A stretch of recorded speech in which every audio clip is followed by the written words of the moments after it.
चुड़ैल का कोठा राजस्थान के एक छोटे से गांव में एक पुराना कोठा था जिसे लोग चुड़ैल का कोठा कहते थे। गांव के बुजुर्गों का मानना था कि वहां रहने वाली एक औरत की आत्मा अब भी कोठे में भटक रही है। कई वर्षों पहले इस कोठे में रूपा नाम की एक नाचने वाली रहती थी। वह सुंदर थी, लेकिन उसकी किस्मत बहुत खराब थी। एक रईस जमींदार ने उसे धोखा दिया और बेरहमी से मार डाला। कहते हैं उसकी आत्मा बदला लेने के लिए वापस आई और कोठे को शापित कर दिया।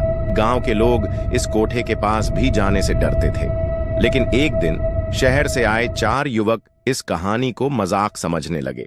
उन्होंने तय किया कि वे रात भर कोठे में रुकेंगे और यह साबित करेंगे कि यह सब सिर्फ एक अफवाह है। रात के अंधेरे में जब वे कोठे में पहुंचे तो उन्हें कुछ अजीब महसूस हुआ। हवा ठंडी हो गई और कहीं दूर से घुंघरुओं की आवाज आने लगी। वे हंसे और बोले, कोई नाचने वाली आत्मा नहीं होती। रात के 12 बजते ही कोठे के अंदर एक धीमी धीमी हंसी गूंजने लगी।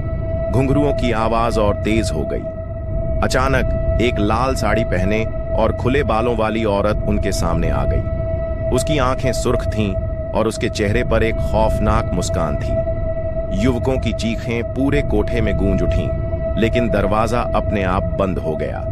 उन्होंने भागने की कोशिश की, लेकिन उनके पैर जैसे जमीन से चिपक गए थे। चुड़ैल धीरे धीरे उनकी ओर बढ़ी और उनमें से एक को अपने लंबे काले नाखूनों से पकड़ लिया। अगली सुबह गांव वालों ने कोठे का दरवाजा खुला पाया।